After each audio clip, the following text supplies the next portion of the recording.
नमस्कार। आर के त्यागी, गाजियाबाद NCR दिल्ली। ओम सच्चिद Janwani channel पर आपका स्वागत है। चैनल को सब्सक्राइब कर लें। चैनल को सब्सक्राइब करने से हमारी बड़ी मदद होती है और रिटायरी साथियों के न्यूज़ दूर तक जाते हैं। अतः वीडियो को शेयर करें और चैनल को सब्सक्राइब करें। चैनल सब्सक्राइब करने से हमारे चैनल का विस्तार होता है, प्रचार प्रसार होता है। आपका कोई पैसा खर्च नहीं होता है, 1-2 सेकेंड मात्र होते हैं। तो सब्सक्राइब अवश्य करें। सब्सक्राइब करने से हमारी मदद हो रही है और शेयर वीडियो करने से रिटायरीज के व्यूज़ इशूज़ दूर तक जाते हैं, पब्लिक एट लार्ज तक जाते हैं, all sections of society, all sections of political parties और गवर्नमेंट तक भी जाते हैं और रिटायरी साथियों को मोबिलाइज और मोटिवेट करते हैं। हमारे व्यूज़ न्यूज़ दूर तक जाते हैं, इशूज़ दूर तक जाते हैं रिटायरी साथियों। मैं आपको सुना रहा था Shri Ramendra Singh, ex chief manager bank of India के एक पत्र के बारे में जो उन्होंने कल वित्त मंत्री मैडम निर्मला सीतारमण को भेजा है, मेल किया। मैंने उनसे पूछा था और रात 1 बजे उन्होंने भेजा, 1 बजे के करीब, और उन्होंने बाद में मुझे बताया कि हाँ ये मैंने भेज दिया है, मेल कर दिया है। तो आप चाहें तो इसको मेल कर सकते हैं। और मैंने एक भाग इसका तो आपको बता दिया जिसमें पिछले वीडियो में, जिसमें पेंशन अपडेशन के विषय में था और हेल्थ इंश्योरेंस पॉलिसी के विषय में। शेष भाग आपको बताता हूँ, थोड़ी सी भूमिका पहले आपको बता देता हूँ। जो उन्होंने पत्र लिखा है, श्रीमती निर्मला सीतारमण जी, वित्त मंत्री, भारत सरकार। आदरणीय बहन, लोकसभा 2024 चुनाव न लड़ने का आपका निर्णय, जिसके लिए आपने संलग्न संदेश एक्स पर दिया है, अब निश्चित हो गया है कि आप लोकसभा चुनाव में भाग नहीं ले रही और अगली सरकार का गठन किस पार्टी द्वारा किया जाएगा यह तो काल के घर में छिपा है।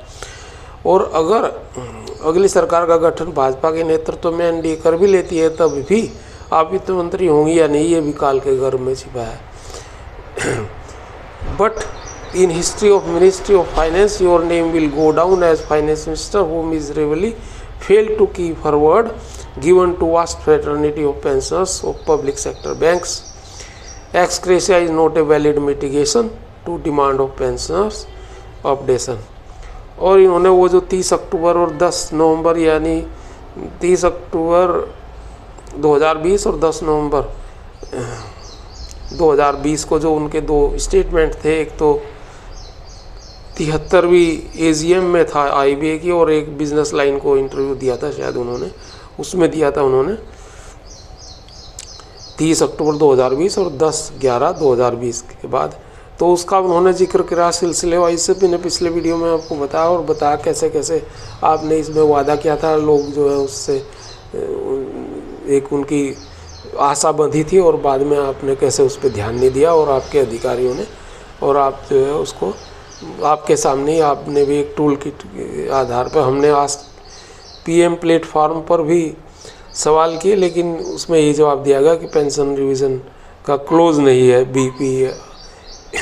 BPS 1995 में। और DFS ने जो है 41 महीने तक आपके आश्वासनों पर एक भी कदम नहीं उठा और आपने कुछ नहीं किया वगैरह वगैरह। वो पिछले मैंने आपको सारा बताया है। अब मैं आगे स्पेशल अलाउंस की बात एक तो बताता हूँ आपको, और एक दोबारा जो है ये पेंशन, इन्होंने हेल्थ इंश्योरेंस पे भी जो कहा है, एक बार ये और थोड़ा बता देता हूँ। अच्छा, इन्होंने ये भी बताया इसमें कि भारतीय रिजर्व बैंक और नाबार्ड पब्लिक सेक्टर बैंकों में पेंशन योजना हर तरह से एक समान है और एक ही प्रकार लागू हुई, लेकिन पेंशन अपडेशन रिवीजन का लाभ भारतीय रिजर्व बैंक और नाबार्ड में दिया गया और आपकी सरकार ने दोनों संस्थाओं द्वारा प्रदत्त पेंशन अपडेशन संबंधित निर्णय का अनुमोदन किया है। लेकिन जब पब्लिक सेक्टर बैंकों को RBI की तर्ज पर पेंशन रिवीजन अपडेशन की मांग की गई तो उस मांग को आपके 2 आश्वासनों के बावजूद डस्टबिन के हवाले कर दिया गया। तो इन्होंने कहा, आगे ये कहते हैं, पब्लिक सेक्टर बैंकों के अलावा कोई ऐसा वित्तीय संस्थान नहीं है जहां सेवानिवृत्त कर्मचारियों को अपनी बीमा पॉलिसी खरीदने की जरूरत पड़ती है। और डिपार्टमेंट ऑफ फाइनेंशियल DFS द्वारा जारी आदेश 24/2/2012 का अनुपालन आज तक भारतीय बैंक संघ की नकारात्मक भूमिका का कारण नहीं हुआ है और IBA अधिकारियों के लालच के कारण विगत वर्षों में महंगी बीमा पॉलिसी लेने के लिए पब्लिक सेक्टर बैंकों के सेवानिवृत्त कर्मचारी मजबूर हो गए और हर वर्ष बीमा प्रीमियम की बढ़ोतरी कर दी जाती है और सेवानिवृत्त बैंक कर्मचारियों पर आर्थिक बोझ पड़ता है और आर्थिक तरलता कम हो जाती है।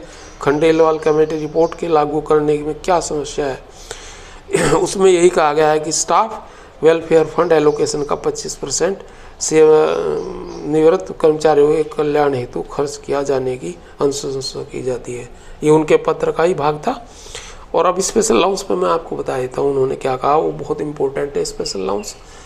हालांकि थोड़ी सी उन्होंने 2022 वाली डिटेल्स नहीं दी उसमें, बाद में जो उन्होंने बढ़ाते चले गए, पर मैं फिर भी बताता हूँ। वो कहते हैं स्पेशल अलाउंस पर अपनी उसी मेल और लेटर में, जो मैं 2 मेल उसमें वीडियो में बता रहा हूँ आपको, कहते हैं Shri Ramendra Singh, ex chief manager bank of India है। ये कहते हैं 1/11/2012 से 31/10/2017 के कालखंड में लागू हुए 10th BPS सेटलमेंट में भारतीय बैंक संघ की शैतानी सोच ने पेंशनर्स के एक बहुत बड़े वर्ग की जेब पर एक तरह का डाका डाला और बैंक कर्मचारियों के बेसिक पे को 2 भागों में बांट दिया। एक भाग को 7.75% व 10% की दर से एक ऐसा स्पेशल अलाउंस बना दिया जिस पर बेसिक पे के सारे लाभ DAPF आदि मिले, परंतु ऐसा प्रावधान कर दिया गया कि स्पेशल अलाउंस को सेवानिवृत्त होने पर बेसिक पेंशन के परिकलन से बाहर रखा जाएगा। उदाहरण के लिए एक कर्मचारी जिसकी बेसिक पे 10,000 है, उसे सेवानिवृत्त होने पर बेसिक पेंशन 5,000 मिलनी चाहिए थी, लेकिन बेसिक पे को 2 टुकड़ों में बांटकर 9,000 व स्पेशल अलाउंस को 1,000 कर दिया गया और बेसिक पेंशन 4,500 कर दी गई। और इस स्पेशल अलाउंस की व्यवस्था का दूरगामी प्रभाव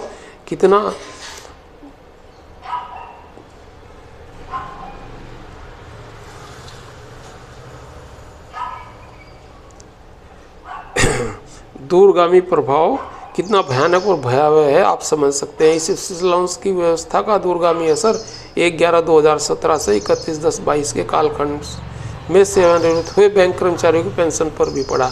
धन्यवाद। रामेंद्र सिंह, मुख्य प्रबंधक सेवानिवृत्त bank of India. Mobile number भी इन्होंने दिया 9599301392।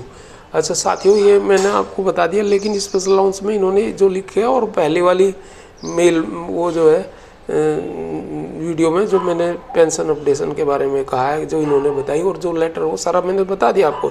लेकिन इसमें जो है स्पेशल अलाउंस में मैं आपको ये बता देता हूँ कि इन्होंने डिटेल दे दी कि भाई 10,000 एग्जाम्पल वाइज, लेकिन आप ये देखें कि जिसकी पेंशन 1 लाख रुपए थी उसको तो 5,000 का नुकसान तो उसी टाइम हुआ।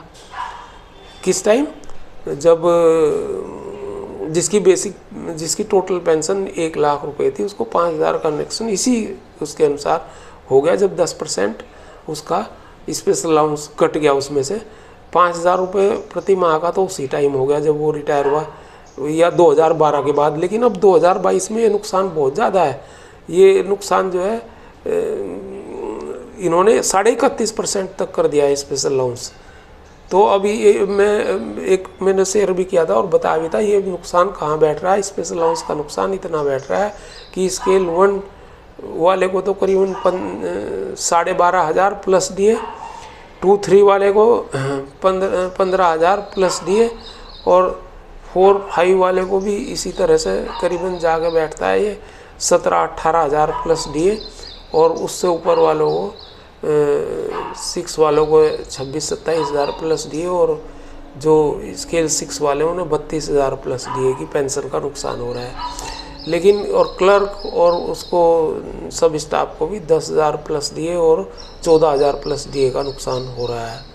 तो ये इतना ज़्यादा नुकसान है और ये बहुत बड़ा नुकसान हो रहा है, तो इसको एड्रेस होना बहुत ज़रूरी है। चलिए वीडियो को समाप्त करते हैं। आप अगर इसे लिखना चाहें तो मैं अभी सारे ग्रुप्स में डाल दूंगा इस लेटर को, सारे एंटर को 5-6 लाख लोगों तक मेरा रीच है, सभी ग्रुप्स में मैं इसको डाल दूंगा आज, और आप उससे इसको करके आप चाहे तो आप भी ये लेटर लिख सकते हैं अगर आपको अच्छा लगता है और अप्रूव करते हो आप। बाकी स्पेशल अलाउंस और हेल्थ इंश्योरेंस और पेंशन अपडेशन का एक बढ़िया लेटर है, मुझे अच्छा लगा तो मैंने आपको भेजा। धन्यवाद साथियों। RK त्यागी। भारत माता की जय। मेरा मोबाइल नंबर 8588898205। राजेश कुमार त्यागी। कोई भी चाहे हो आपको दे भी सकते हैं, ले भी सकते हैं। धन्यवाद साथियों।